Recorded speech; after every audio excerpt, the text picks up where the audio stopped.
नमस्कार, मैं golden stars @जे सिजोरा channel से आज हम लोग पहुंचे हैं जवाहर नवोदय विद्यालय मंडपिया जिला चित्तौड़गढ़ में।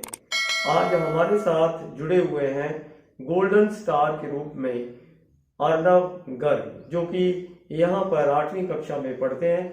इन्होंने एसएस विषय पर बहुत अच्छा सा एक प्रोजेक्ट बनाया है और इसके बारे में ये सभी दर्शकों को जानकारी प्रदान करना चाहेंगे। Arnav, please explain. Morning to all, मेरा नाम अर्नव गर्ग है। मैं कक्षा 8वीं ब का छात्र हूँ। मैं जवाहर नवोदय विद्यालय चित्तौड़गढ़ में पढ़ता हूँ और मैंने आज एक प्रोजेक्ट तैयार किया है जिसका नाम है एयर पॉल्यूशन। एयर पॉल्यूशन आपके प्रोजेक्ट का नाम है? Yes sir. करेक्ट। चलिए, जैसे कि अपन समाज में देख सकते हैं आजकल कितना प्रदूषण फैल रहा है, तो हमारे समाज ने कितने नए नए इन्वेंशन किए, जैसे कि ये फैक्ट्री और कारखानों के यहाँ से धुआं निकल रहा है और यहाँ से चिमनी के ईंट के लट्ठों से धुआं निकल रहा है।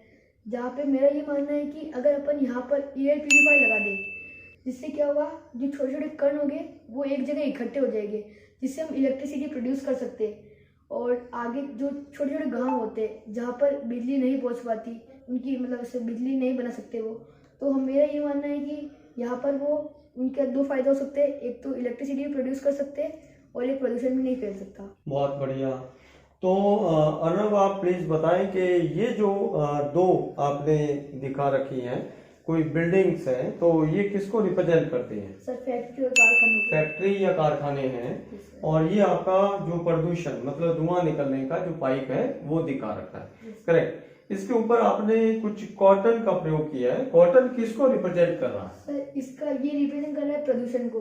प्रदूषण को, जो धुआं निकलता है वो धुएं को आपने इसमें दिखा रखा है कॉटन से। और सर, अगर अपन इसके ऊपर ही अगर अपन एयर प्यूरीफायर लगा सकते हैं, एयर प्यूरीफायर अपन पाइप के ऊपर वहां पर लगा दें, तो क्या होगा कि मतलब जो है हमें वायु जो यहाँ से निकलने वाली है वो तो शुद्ध हो जाएगी और हमारे पास जो प्रदूषण के कण हैं वो इकट्ठा हो जाएंगे। अब जरा ये बताएं कि इसमें 2 वाहन भी आपने दिखा रखे हैं, तो ये इसके साथ क्या जुड़ाव? सर, जैसे कि अपन देख सकते हैं कि अपनी शिक्षित समाज कितना शिक्षित हो गया है। करेक्ट। जिसके कारण सर अपन ने electric car, electric auto, electric bus, ये सब चीज का इन्वेंशन किया है। बिल्कुल। तो सर, मेरा ये मानना है कि आजकल पेट्रोल, डीजल ये बहुत कम महंगा हो गया है। ये सब महंगा हो गया और आगे बहुत कम हो गया, मिलना भी मुश्किल, उपलब्धता कम है। तो सर आगे चल के नष्ट भी हो सकता है। बिल्कुल। तो सर, मेरा ये मानना है कि अपने समाज ने इसका ये फायदा उठाया है कि अपन इससे ना तो प्रदूषण फैल सकता है और इससे एयर और डीजल भी कम हो सकता है। बहुत बढ़िया। आप ये कहना चाहते हैं कि जो हमारे कण वहां से इकट्ठा किए जाएंगे, उन कणों से हम लोग इलेक्ट्रिसिटी को जनरेट करें और जनरेट करने के बाद इन वाहन को, जो वाहन बिजली से चलने वाले हैं, लाइट से चलने वाले हैं, इलेक्ट्रिसिटी से चलने वाले हैं, उनको हम लोग चला पाए। तो ये प्रोजेक्ट बहुत अच्छा है। और एक मैं देख रहा हूँ यहाँ पर आपने एक शायद किसी पेड़ को दिखा रखा है और इधर भी पेड़ दिखा रखा है और ग्रीनरी कुछ है, तो इसके बारे में भी बताएं। सर, हमें आपको पता होगा सर कि आजकल रासायनिक खाद, खेतों में कितनी रासायनिक खाद डालते हैं, तो सर हमें कम से कम रासायनिक खाद का प्रयोग करना चाहिए, क्योंकि रासायनिक खाद से भी प्रदूषण फैल सकता है। जैसे कि अपन ने कोई खेत में रासायनिक खाद डाला है, तो उसमें अगर अपन ने पेड़ उगाया है तो वो धीरे धीरे सब पेड़ नष्ट हो जाएंगे और आगे चल के सबको प्रदूषण मतलब सांस लेने में दिक्कत आएगी। इस कारण से हमें कम से कम रासायनिक खाद का उपयोग करना चाहिए। बिल्कुल, बहुत बढ़िया से आपने बताया कि अगर हम रासायनिक खाद का प्रयोग कम कर दें या बंद कर दें तो शायद प्रदूषण भी कम हो सकेगा, पेड़ भी हमारे बच सकेंगे और बहुत अच्छे से हम लोग जो है फसल भी बहुत अच्छे से हो पाएगी।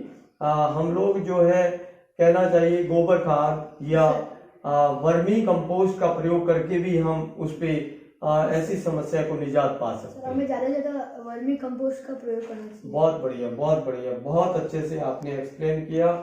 तो मैं गोल्डन स्टार चैनल की तरफ से मास्टर अर्नव गर्ग, जो हमारे साथ जुड़े हुए थे आज गोल्डन स्टार के रूप में, इनका धन्यवाद करना चाहूँगा कि इन्होंने बहुत अच्छे से ये एक बहुत अच्छा प्रोजेक्ट हमारे सामने लाए हैं। समाज अगर इसमें इसका प्रयोग किया जाता है, इस तरह के प्रोजेक्ट अगर हम समाज में लाते हैं तो डेफिनेटली बहुत बड़ा फायदा हमारा हो सकता है। एक बार पुनः अर्नब गर्ग का बहुत बहुत धन्यवाद। अंत में मैं कहना चाहूँगा golden stars at the rate of JC जोरा को आप शेयर, लाइक, कमेंट और सब्सक्राइब करें। बहुत बहुत धन्यवाद।